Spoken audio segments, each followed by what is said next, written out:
Rashod Bateman's patience finally ran out, and he showed it in front of everybody at Thursday's press conference.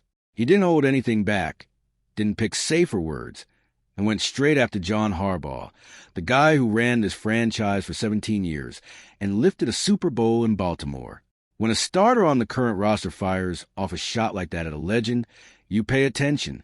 And what makes this even bigger is that Bateman wasn't the only one venting like that.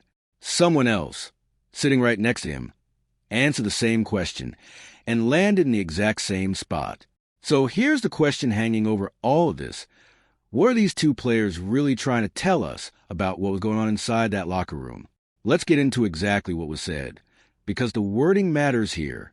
Bateman was asked, point blank, what's different between the current staff under Minter and the previous staff under Harbaugh? He didn't dodge it. He didn't give some safe, coach-speak answer. He said, everybody harps on the details. That's not what we've had here. Read that again. He's not saying the new staff added something extra. He's saying the old staff was missing something basic. And then Ronnie Stanley, one of the most respected voices in that locker room, backed it up without hesitation.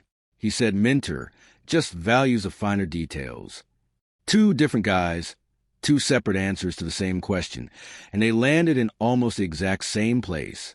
That's not a coincidence. When two players independently describe the same gap in the same way, you have to take it seriously.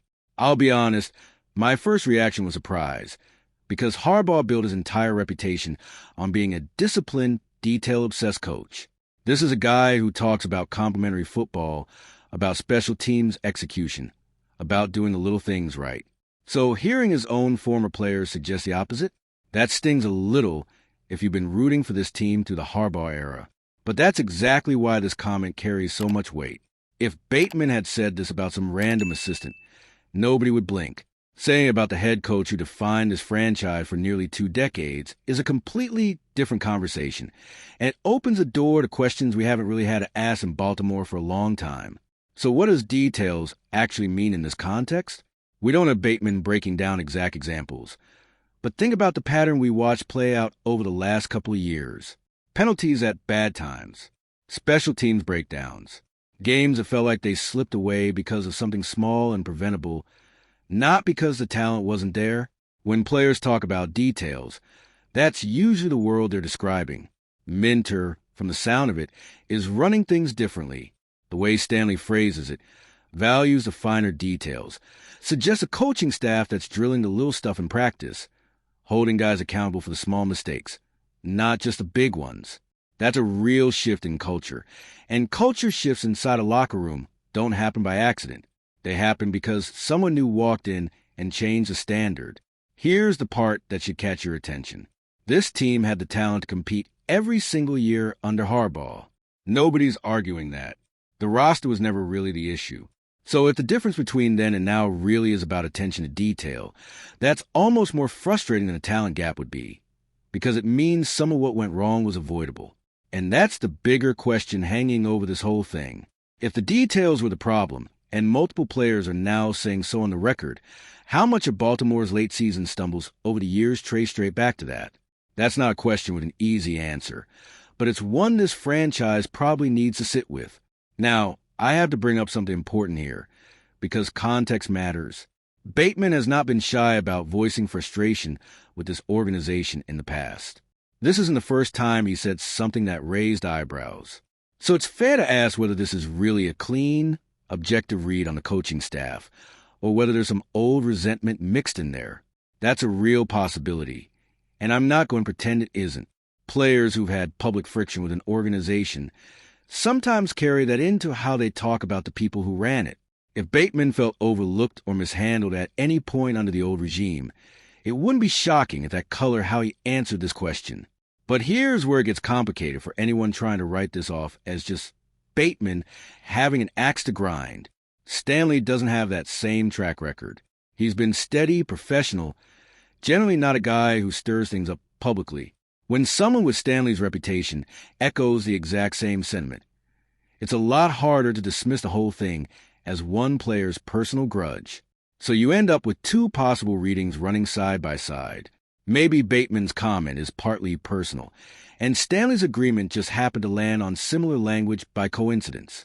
Or maybe this is a legitimate, shared frustration that existed across that locker room for a while, and it's only coming out now because the environment finally feels safe enough to say it. Either way, this is where things start pulling towards something bigger than one player's opinion. And that bigger picture is the locker room reports. Before any of this, there were already whispers that Harbaugh was losing the room in Baltimore. Vague reports, the kind that are easy to shrug off when you don't have players confirming anything on record. This is exactly the kind of confirmation those reports needed.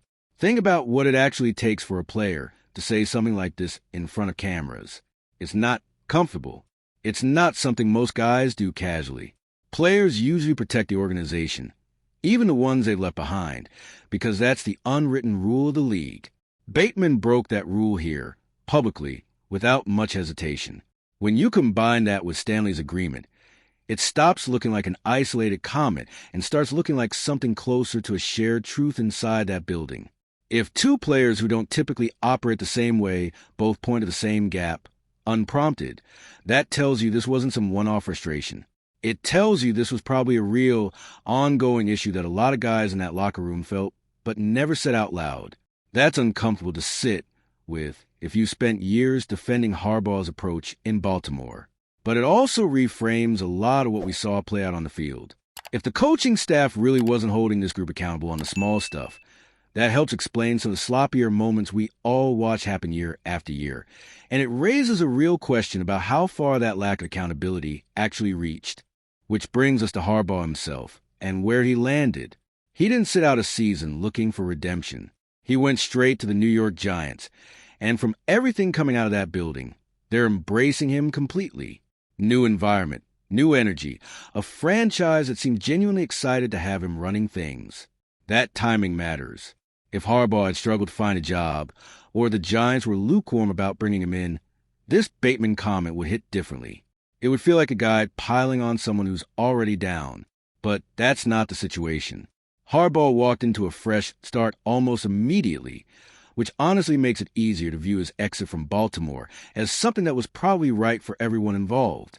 And that's really the conclusion a lot of people are starting to reach here. Harbaugh gets a clean slate with a team that wants him. Baltimore gets a staff under Minter that players are already crediting with fixing something specific and real. Neither side is stuck looking backward. And honestly, that's about as good an outcome as you can hope for after a divorce like this one. Still, it doesn't erase the sting of hearing your own players describe the previous era in terms like this. Harbaugh gave his franchise almost 2 decades, multiple deep playoff runs, a Super Bowl. Hearing, that's not what we've had here, attached to his name is a tough pill to swallow, even if you understand why it's being said, and even if you believe, deep down, that this move to Minter's staff was the right one for Baltimore going forward. So here's where we land. Bateman didn't just answer a question. He handed us a real look behind the curtain of what that Ravens locker room actually felt like under Harbaugh. Stanley, backing him up, removes the easy excuse of writing this off as one disgruntled player venting. And the locker room reports that were floating around before suddenly carry a lot more credibility, now that we have players confirming the substance behind them. For Baltimore, this is bigger than one press conference.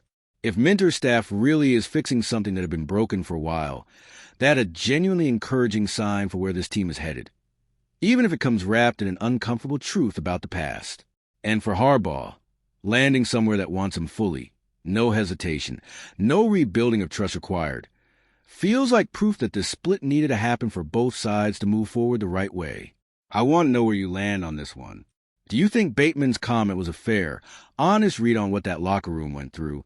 Or do you think old frustrations are shaping how he's telling this version of events? Let me know what you think in the comments. And if you're a true Ravens fan and love keeping up with everything happening around the team, don't leave this video without sharing it with a friend who's just as passionate. They're definitely going to enjoy this. See those videos on your screen right now?